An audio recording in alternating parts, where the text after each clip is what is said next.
Welcome to When I Fell in Love with Hip Hop STL. I'm your show host, Israel Picasso. We tuning live from St. Louis, Missouri. Today's guest is, can you let the crowd know who you is?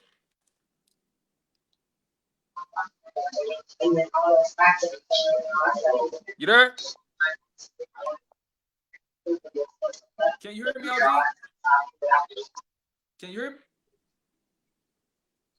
Yeah, I can hear you a little bit. I don't know what's going on. Yeah, I was saying let the crowd know where you from, man, and what's your name? Oh, Nephew Micheal, Los Angeles, Linwood, California. Man, giving shout outs. All right. How did you fall in love with hip hop? I fell in love with hip hop, man, when it was formed. I mean, you know, I'm an older guy, so I came from the era where it went from funk to hip hop. You know, my father's original member of the group War, so that was soul and R&B and all that, man. But when, you know, shit, like 79, 78, when I was a young kid, hip hop was formed.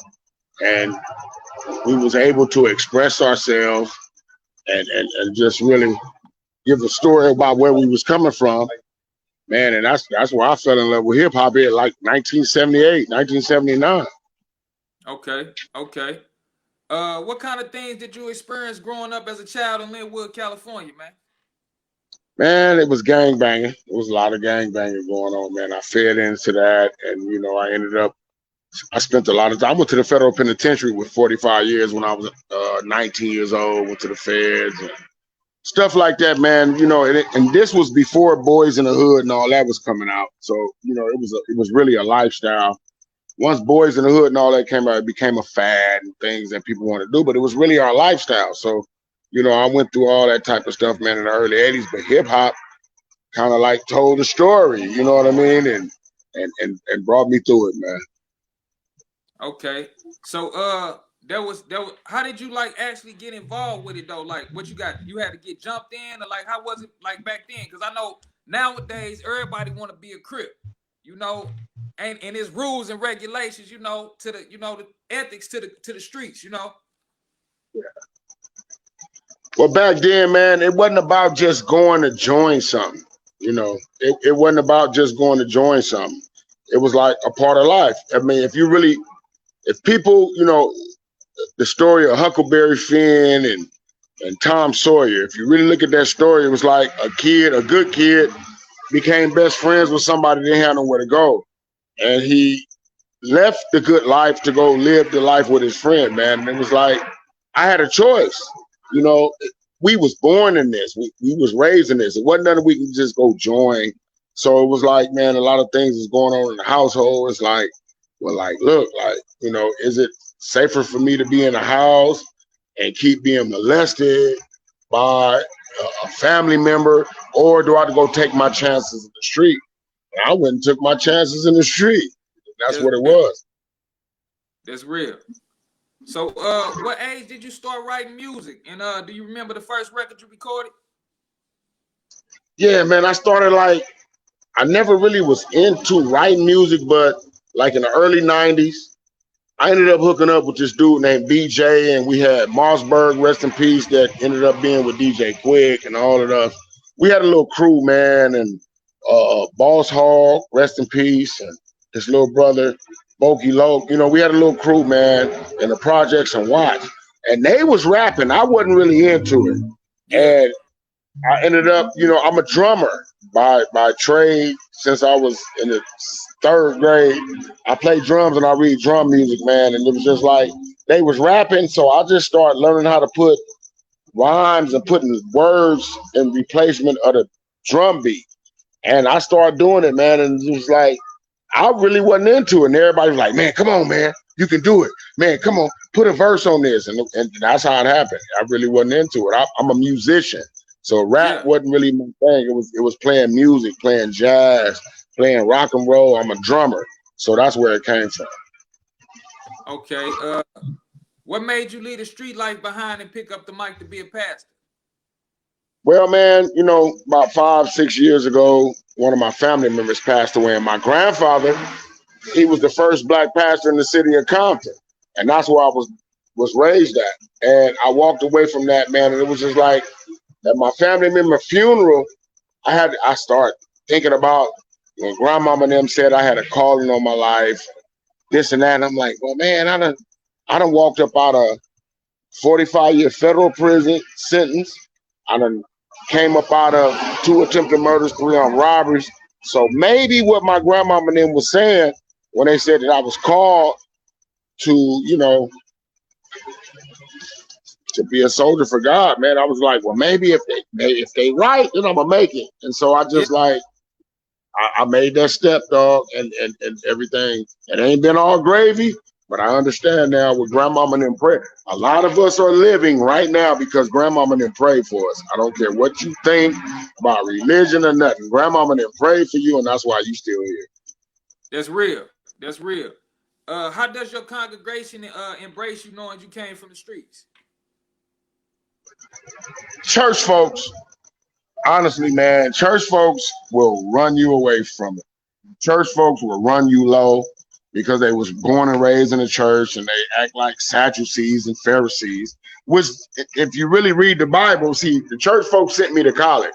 So before I got my degree in biblical studies, they had to understand you took a street nigga and taught him the real thing about the word and the Bible, and I had to study it. And I was like, well, wait a minute. You church folks in here turn your nose up when we come in there and we in the gang banging, we prostitutes, you turn your nose up, act like you just don't sin no more, and you're lying. You're lying. If we're gonna if we're gonna believe one scripture in the Bible, we're gonna understand that it says we all fall short. So we're born in a sinful body. So for any Christian or anything to act like they don't sin no more, they're a liar. Yeah. They hypocrite. They lying. Because it was disciples. It was disciples. Thomas doubted Jesus the whole time, and he walked with him every day. Right. And even with the thugs. And even when Jesus died and came back, Thomas still didn't believe in him, and Jesus had to show him his old wounds and what happened to him in order for Thomas to believe. So just because you Christian don't mean you are without sin. You're a lie. Yeah, you still got your flesh. Your flesh is the devil. A lie. That's what you're born in flesh. We fall short daily. You are a lie. Stop it. Oh, well, you don't. People. Oh, you don't act like a preacher. You don't. Who? What? Tell me where are we supposed to act like? Yeah. The King of Kings came in on the ass. It's in the Bible. He rode in on a donkey, stinking and everything, right? Yeah. And he the King of Kings. So I'm just at that part, man. Like, look, y'all better stop letting these church folks act like because they in the Holy Ghost that they perfect. They lying. They are lying. It's about your heart, man. It's about your heart. That's what God with the heart. It's about your heart. David was a hoe and a killer. Moses was a killer. You know what I mean? Yeah. These are the things, man, that they went through, dog, and God still used them. So I just want to encourage people, like, don't let church folks deter you from praising God, man. It has nothing to do with that, right? That's real. Being a disciple, you still got struggles, and you're gonna always have struggles. Yeah, long as you living in your flesh, you're gonna have a temptation. You got a thorn in your side. You're going to always have it. Jesus had it. He felt fear. Oh, you ain't supposed to be scared. You're supposed to believe in God. Jesus was scared. Yeah. When he asked God to take that away from him, when he knew they was coming to get him to hang him on the cross, he was scared. Yeah, he had fear. If Jesus had fear, don't feel like God ain't with you because you fearing something. It's just pray it off and just step in it. You right? That's real. That's real. What was your motivation behind the mixtape Belly of the Whale, and what was your message? Belly of the Whale, man, it was because, I grew up in a church home and all that, and it was like, you got a calling in your life. I walked away from it and gang banged for 35 years. Belly of the Whale was like, dang, nigga, after all this, I done been shot, all that. I didn't die in it. Times when I should have got life in prison. I didn't get it. And I thought about it, was like, man, you know what? God just used everything that I went through, man, to bring me back where I was supposed to be. and Belly of the Whale, was just like, hey, people sing church music and all that stuff, be in them choirs acting like that they don't have faults and difficulties and issues. I'm just telling you, no, it's God love people that got struggle. That's why I started gutter gospel music. Why you call it gutter gospel? Because I'm crying out to God from the gutter.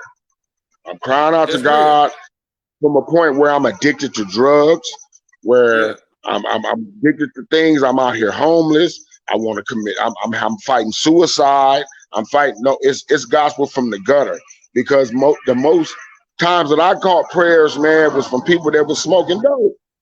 yeah. It was people who were smoking dope and it stopped, man, and crying like, man, I believe in God. I want to stop and I want to do it, and they all did it. So it's gutter gospel, belly of the whale. That's where it came from. That's real. That's real.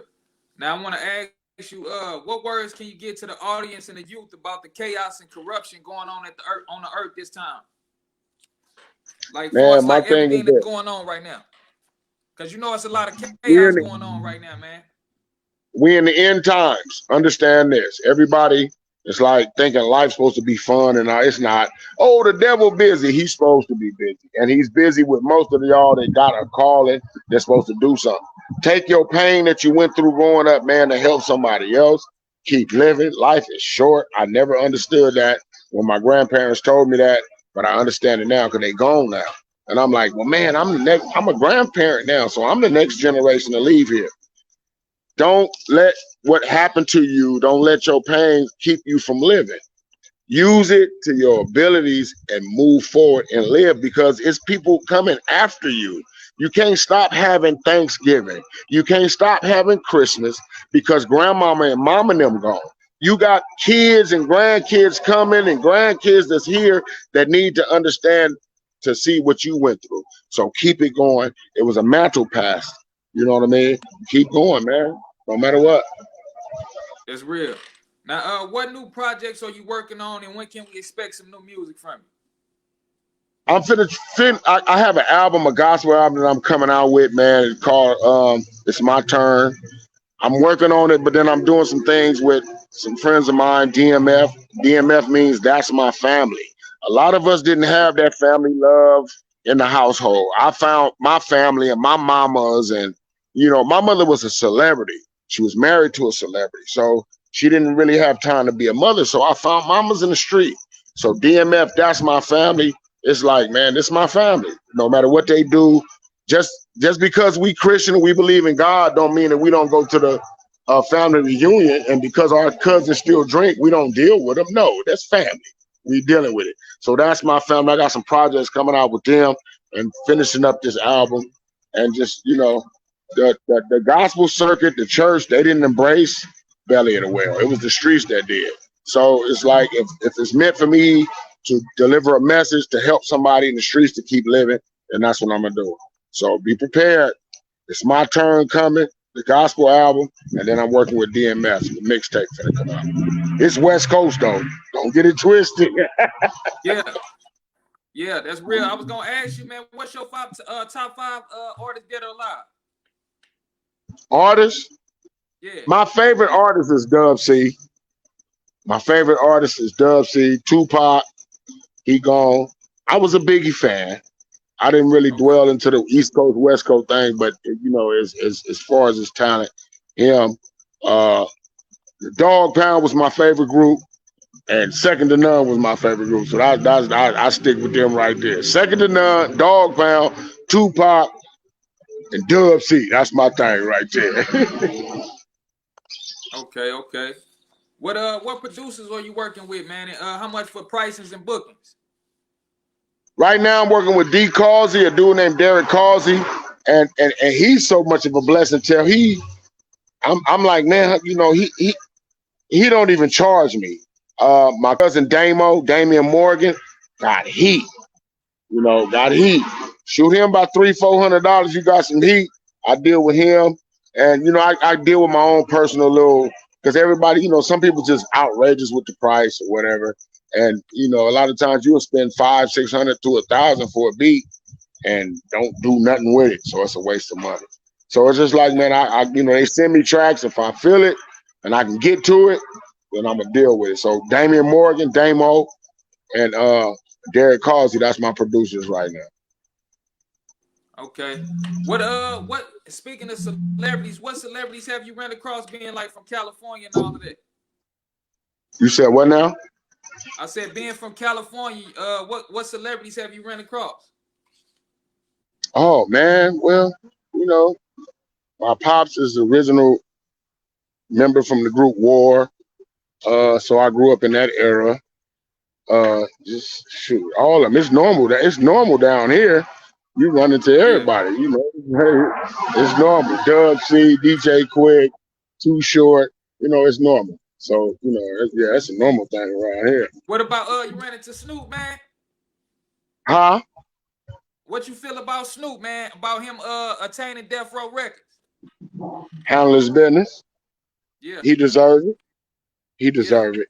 You know, he deserves it. That young cat man kind of carried the banner for a long time. And you know, I'm from the street, so I already know the business. Yeah, he deserves it, dog. He deserves it. Let him handle it and yeah. just see who he gonna reach out to, you know, and see what he does with it. But I pray blessings upon it, and you know, I'm with it. I'm like, yeah, good thing, good thing. That's real. Is it any artists, up and coming artists from your city you want to shout out before we get out of here? Man, I want to give a shout out to Big Tuck. Man, you know, I deal with a lot of dudes. You know, I'm a bona fide gangbanger.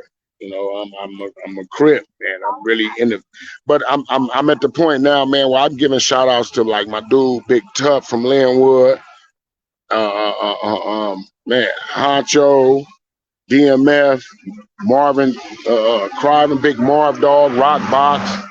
You know, Gangster from the Conrads. You know, just man, you got to get the city out there, man. Compton got it. Linwood got to come up. What's up? What's up with Fly Hitter Steez? You ain't never heard of him, cuz? I ain't never heard of it.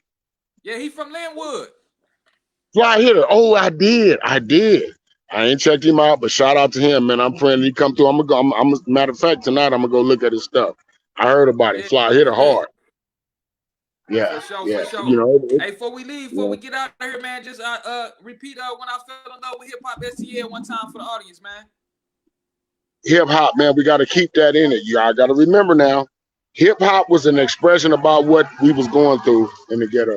It wasn't about money and all that. So when you keep your mind on the money, then you'll lose it.